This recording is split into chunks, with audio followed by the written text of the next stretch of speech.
kamay. Kayo ba naniniwalang pinagpala na kayo? Okay, sa bilang kong pangatlo, ito ang sasabihin yung tatlong ulit. Thank God I am blessed. Thank God. Tatlong ulit yan ha. Ulitin nyo nga, tatlong ulit.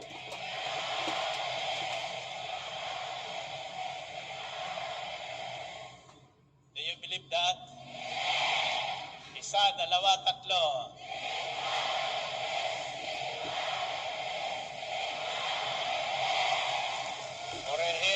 Purihin ang Panginoon.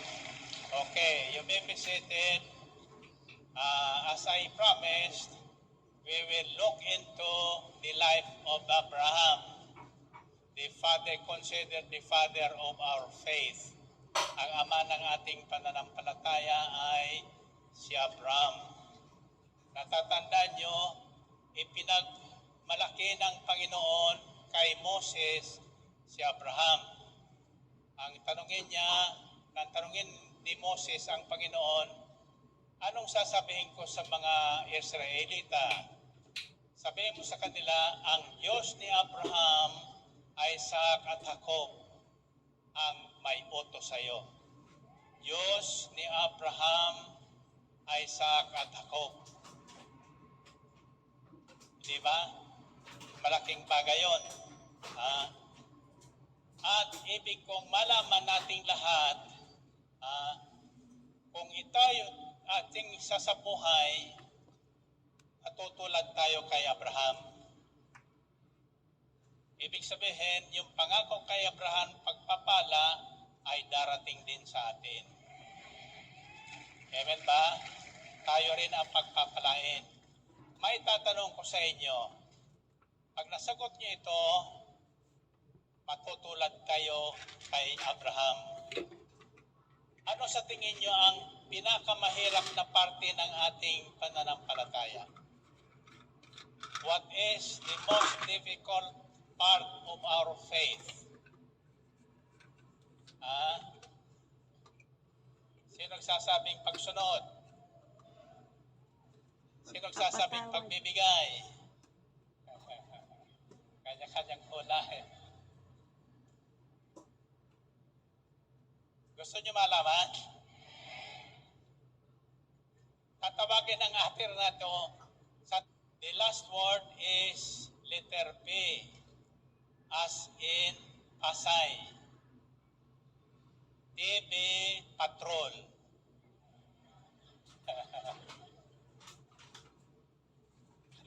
Ano sa tingin nyo ang letter T?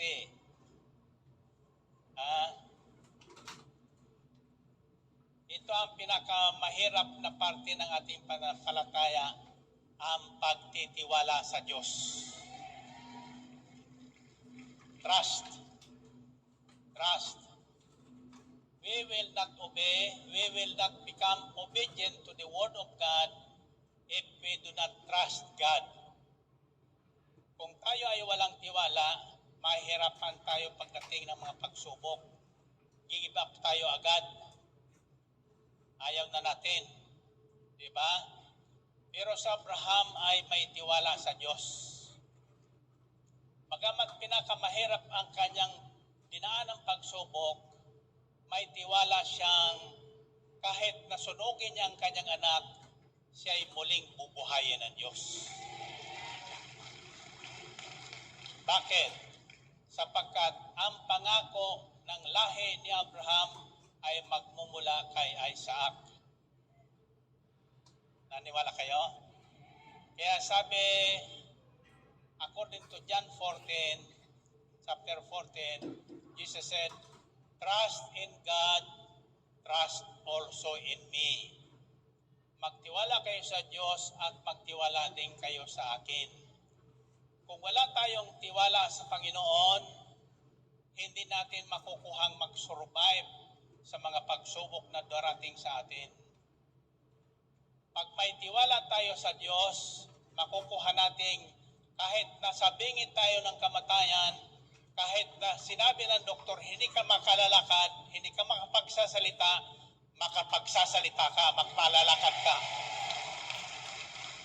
Sapagkat yung tiwala mo sa Diyos, sasalin sa iyo, magkakaroon ka rin ng tiwala sa iyong sarili, at kapag tayo ay nagtiwala sa Diyos at sa ating sarili, magagawa natin ang lahat ng bagay. Makukuha nating sumunod, at makukuha nating mag-alay, makukuha nating ibigay yung dapat ibigay. Bakit? May tiwala tayo sa Diyos na anumang ating ibigay, ibabalik sa atin ang hustong takal, siksik, liglig at umaapaw. Amen ba? So yan ang unang mahirap na bagay ng ating panampalataya, ang tiwala sa Diyos. Ang magtiwala. Sa sandali tayo ay magkaroon ng pagtitiwala, magagawa natin ang lahat ng bagay na inibig ng gawin, na ibig ng Diyos na gawin natin para sa Kanya at para sa ating kapwa. Amen ba? So, may tinanong ko kanya kanina niyan. Sabi ko, anong pinakamahirap na parte ng ating panampalataya? Agad-agad ang sagot nila, obedience, ang pagsunod. Ang isa naman, yung pagbibigay. At yun din ang sinagot nyo. Diba? Mahirapan tayong sumunod, mahirapan tayong magbigay, mahirapan tayong magsakripisyo kung wala tayong tiwala sa Diyos. Amen? Kaya ang sabi sa Kawikaan, trust in the Lord with all your heart and do not lean unto your own understanding. In all your ways, acknowledge Him and He will direct your path. Kayawi ka magtiwala buong puso at lubusan, huwag kang mananangan sa iyong kaalaman o sa lakas. Sa lahat ng iyong balak, isanggunin mo sa Kanya. At lahat ng iyong lakad, itutumpak niya. Amen ba? Urahin at Panginoon. Kahit wala ka nang makikita, makakapag-drive ka pa. Amen ba? Kahit 80 ka na, makakatayo ka pa. Makakapag-sermon ka pa ng 1 oras, 2 oras, at magdamag. Taniwala kayo doon? Gusto niyo mag-overnight ngayon? Iwanan ko kayo. The next word is letter B, as in victory. Anong ibig sabihin ng letter B? A man of faith is trusting God. A man who trusts the word of God and then is able to do what God requires. The second quality of a man of faith is he is a visionary. Nakikita niya ang kinabukasan. Nakikita niya ang gagawin ng Diyos sa kanyang buhay. Kaya hindi siya natatakot. Hindi siya nangangamba. What paralyzes a man when things go wrong is fear. Ang isang taong na pipigilan at ayaw nang lumakad, ayaw nang magsalita dahil takot. Natatakot siya. Subalit kung makikita mo ay pananampalataya sa Diyos, pakikita sa iyo ng Panginoon ang mangyayari sa iyo, ang magagawa niya. Hindi ka magtitiwala sa magagawa mo, kundi ang magagawa ng Diyos sa iyo. Amen ba? Kaya po ang nangyari kay Abraham. Kung pinakinggan nyo ang reading niya sa Genesis chapter 22, ang sabi ng Isaac sa kanyang tatay, Tay, sasamba tayo at maghahandog sa Diyos. Nasaan ang ating handog? Mayroon na tayong panggatong, mayroon ka ng itak. Nasaan ang ating ihahandog? Anong sabi ni Abraham?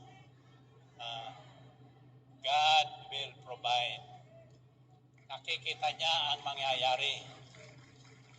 At isa pa, ang sinabi ni Abraham doon sa kanyang makatulong, dito na lang kayo sa puno ng bundok. Kami na lang anak ko ang aakyat. Pagkatapos, babalik kaming dalawa sa inyo. Anong ibig sabihin noon? Nakikita niya na anuman namang gawin niya sa kanyang anak, muling babuhayin ng Diyos. At makakasama niyang uuwi sa kanilang tahanan. Kaninang umaga, ako po'y nagulat nang buksan ko ang radyo. Actually, ang topic is Genesis chapter 22 rin. But the topic was centered on God will provide.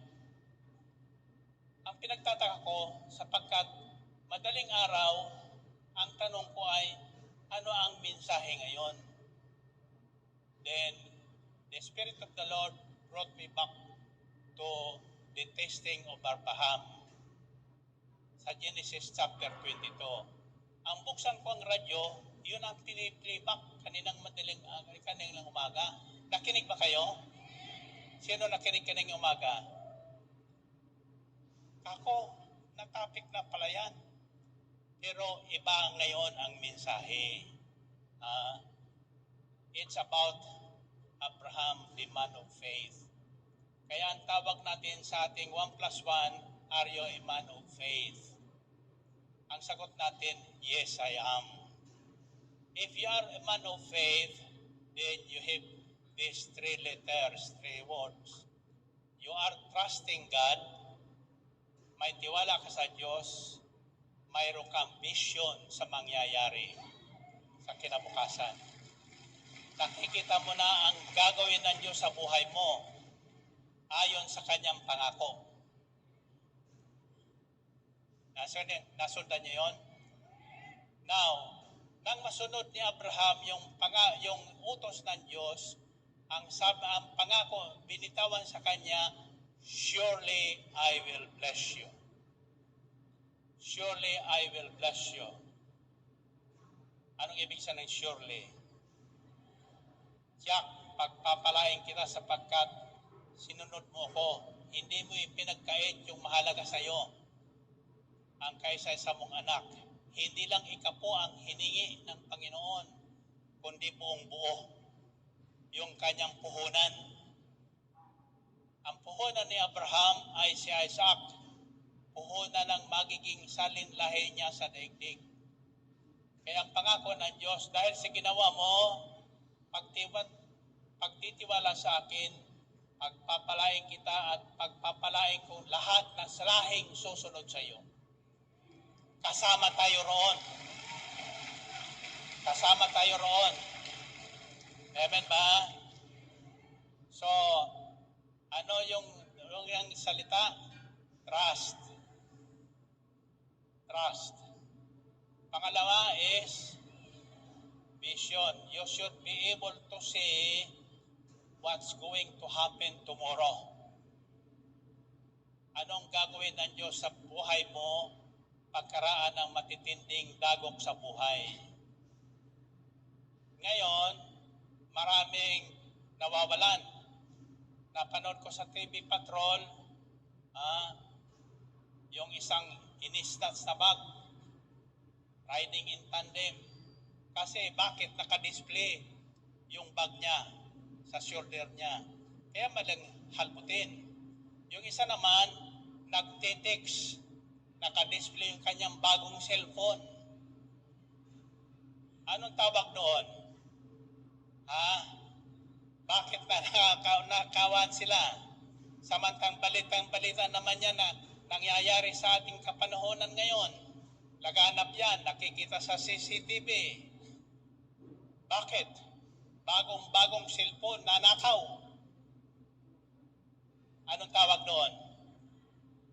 Lakasan nyo. Katagahan. Katagahan po yan.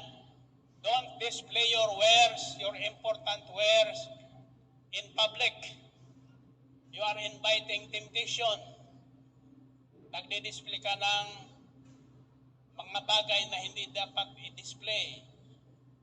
Keep it to yourself. Mag-ingat tayo, kaya sabi sa Biblia, watch and pray. Magbantay kayo. Ingatan nyo ang lahat ng bagay na dapat ingatan. Huwag nyo sasabi, sisisihan ng Diyos, bahala ng Diyos. Kasama ko ang Diyos. Naalala niyo yung kwento ko sa inyo, may gustong magnakaw ng manok. Ang sabi ng magnanakaw, nakikinig naman sa bulingsay, sabi niya, Lord, kailangan kong manok na Brother Mike na yan. Takpan mo ko sa madilim. Huwag mo kong pababayaan. Noong dudukutin na yung manok ko, dumaan ng pulis. May dalang flashlight. Na-flashlightan siya. Ang sabi niya, Lord, nagpaalam naman ko sa iyo eh. Ba't mo ko liwanagan? Sapagkat sa Panginoon, iingatan ka nga. Pero kailangan din mag-ingat ka. Amen ba? Now, the letter P, sino makakahula?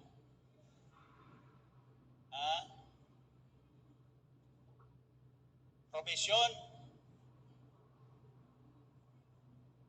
Protection. Sino sasabing protection? Sino sasabing provision?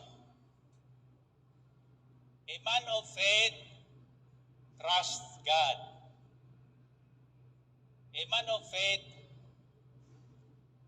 has vision. Is a visionary. Nalalaman niya ang mangyayari ayon sa salita ng Diyos. And letter P is a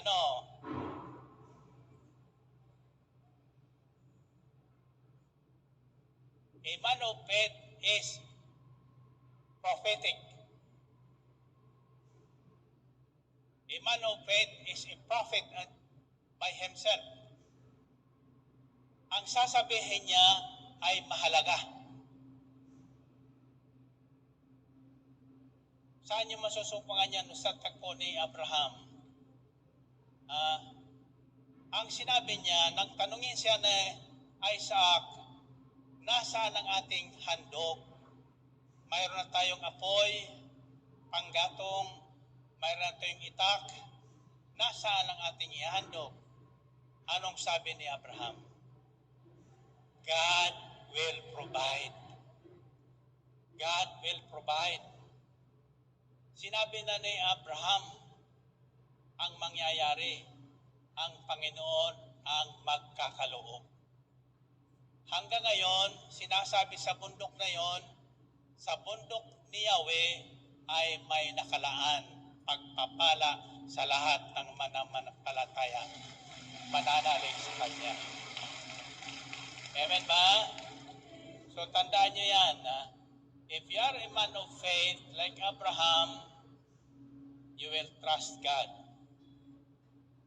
Hindi ka matatakot. Hindi ka mangangamba. If you cannot walk, start walking.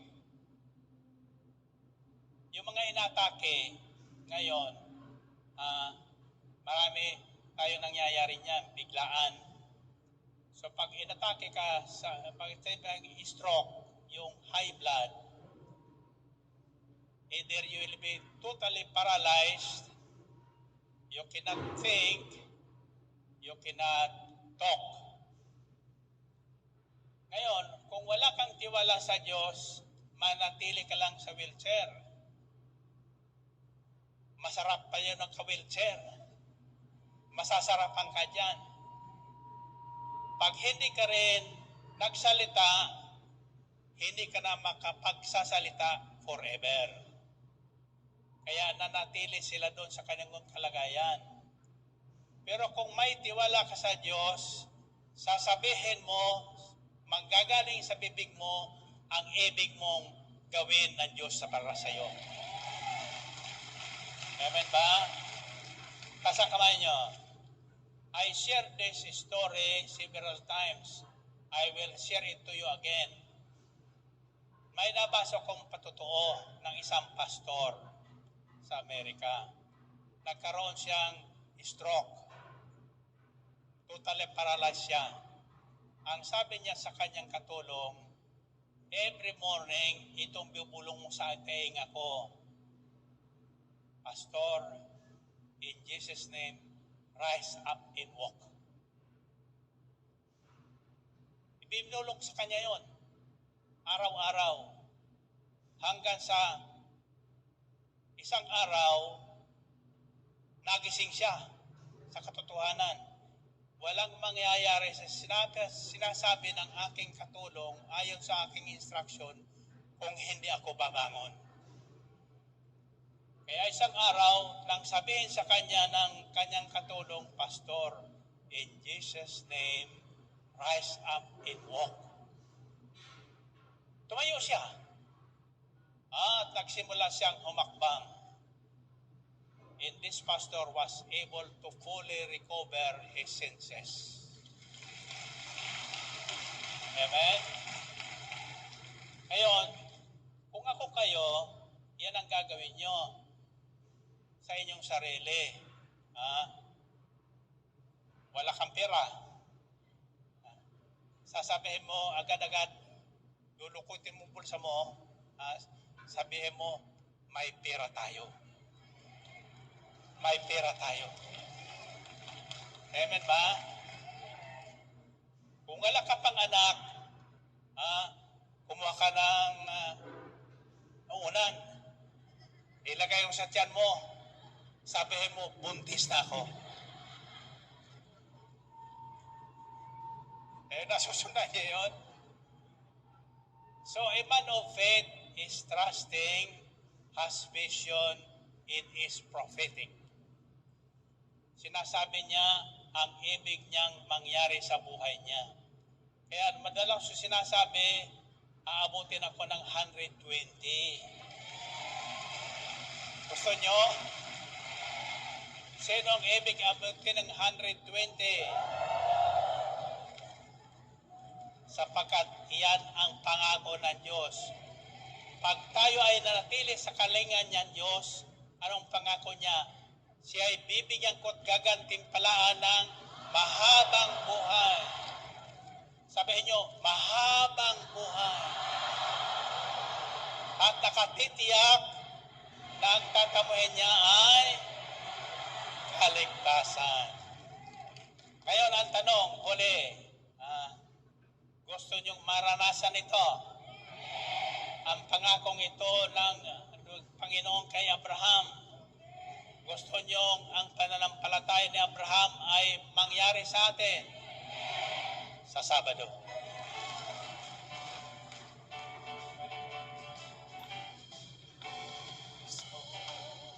Pagpalain, simulan at tapusin ang gawain. An'y bahala kapag sasabihin ang punong lingkod natin sa mga maraliyang siya'y iginhawa ang ating buhay at mabuti magunay umuwi tayong sabay-sabay kaya't halina't sama-sama kaya siya na ay sumabat at ito'y aming ipapangako babalik tayo ipatay sa Sabado. Pagpalain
your faith.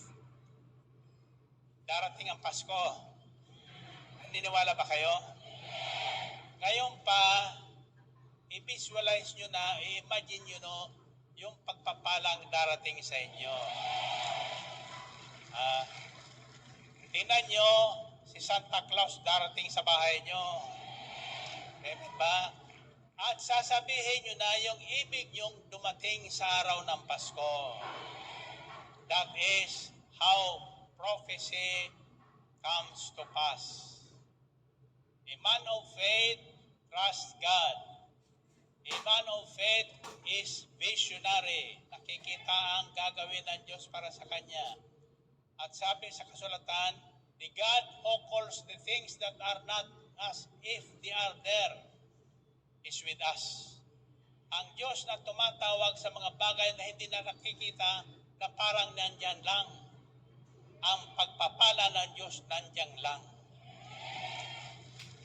It's waiting for our call. Naghihintay lang na tawagin natin. Ang problema, ang tinatawag natin yung hindi para sa atin. Ang sasabihin, ang hirap naman Paskong ito. Anong darating? Mahirap. Visit naman buhay ito. Anong darating? So, ngayon pa man, i-drawing nyo na yung ibig nyong dumating sa Pasko. And, tasa kamay nyo, every morning, tatawagin nyo yun hanggang dumating. Kung hindi ka magkaanak, lakay ka ng unan. Okay, handa na kayo? Ano isisigaw nyo ngayon? Tingnan natin kung mahulaan nyo. The summary of our topic for tonight is itong sisigaw nyo ngayon.